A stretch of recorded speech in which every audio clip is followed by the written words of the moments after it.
Hello, YouTubers. Joe Kersey here on Sunday, February 7th, 2016 at 14:45 in the afternoon, Eastern Time.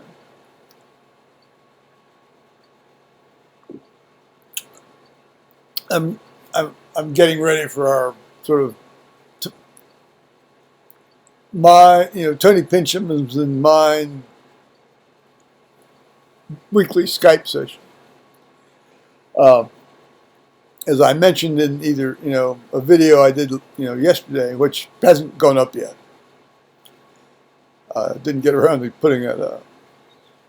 Actually, I did it this morning at 1:45 in the morning. I had Skyped with Andreas Griff over in Sweden yesterday, which was tremendous fun, and now he's got his uncle doing YouTube stuff, and then his uncle's been in some of his videos, and it's actually his uncle and I have commented back and forth, when I've left comments in Andreas's videos. So I mean I think that's the ideal way YouTube functions. I mean, you get people interacting with each other that would never otherwise have ever interacted with each other. I learned a new Swedish term, haftig, hoftig, hoftig.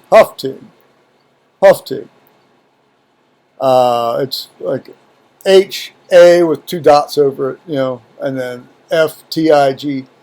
And it's somebody who's very fast and intense, or something that's very fast and intense. It refers to a person, I think. So that was an interesting day. Well, so I did go to church today, of course, and I read. I was scheduled to be the number 2 reader, meaning read the epistle and sort of lead the psalm if it's a spoken psalm rather than sung. It was sung today, as it turned out.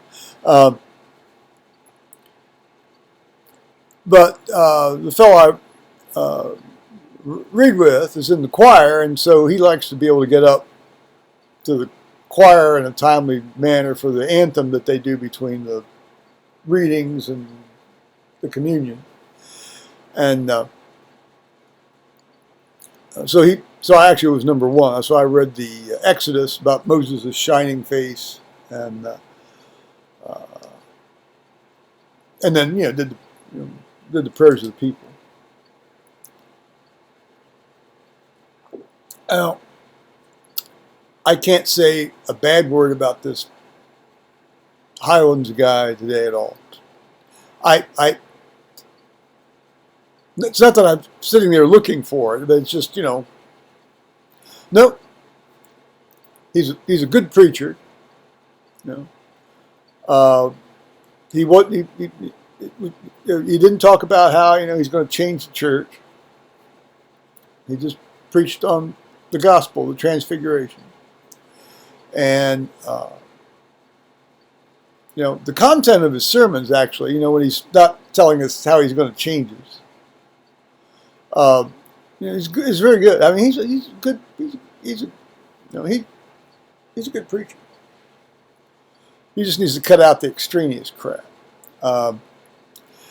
He's unlike Charles Wilson, who always mentioned a movie or a TV show or a poem or some damn thing or the news in his sermons. Not one reference to, he's only had one reference to anything that remotely connected to popular culture.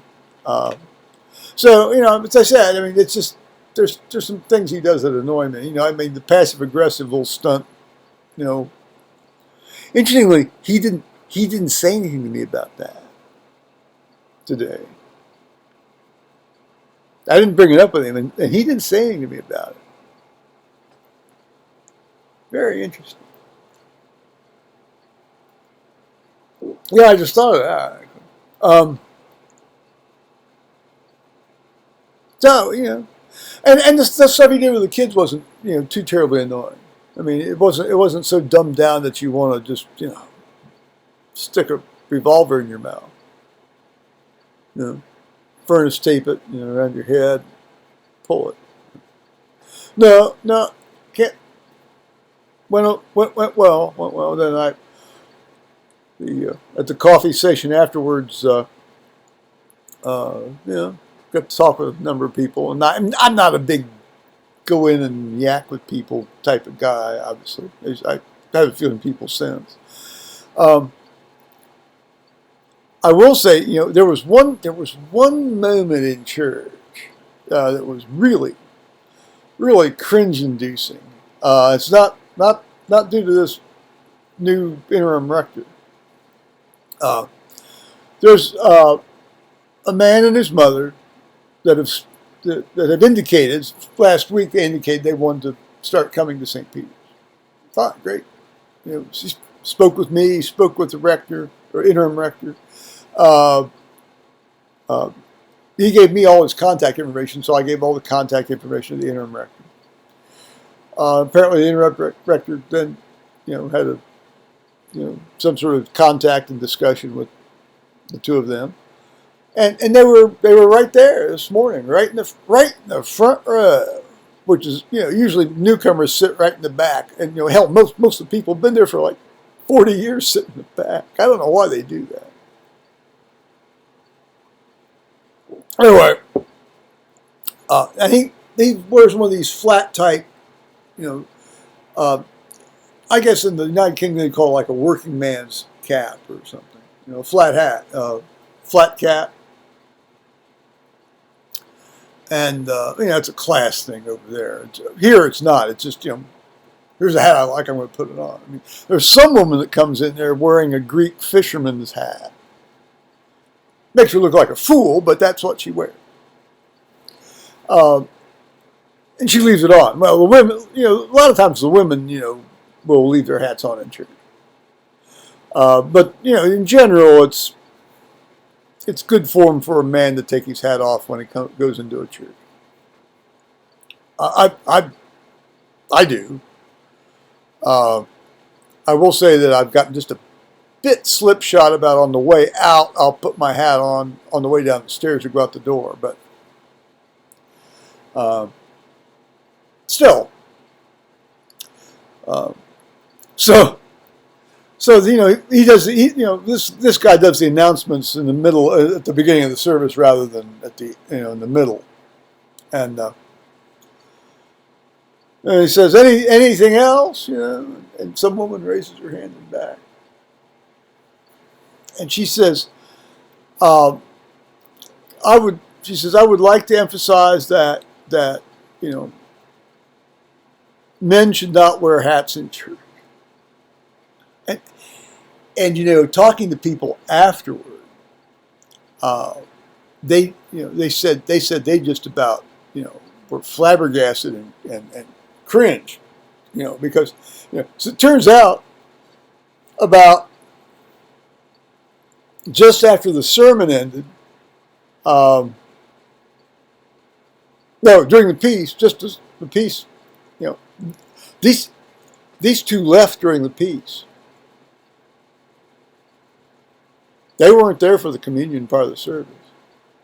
I sure hope this woman didn't drive these two away. Just what a dumbass move on her part. What a dumbass move on her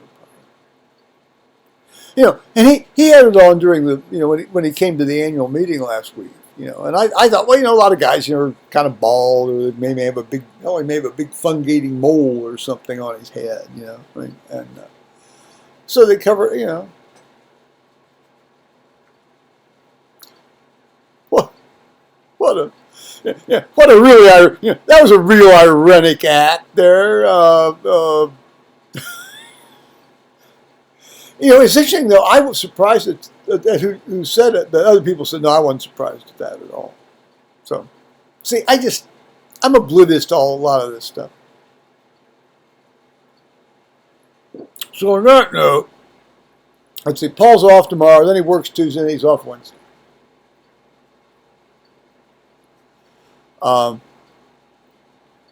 And if you look at the video that goes up just before this one goes up, you'll see that.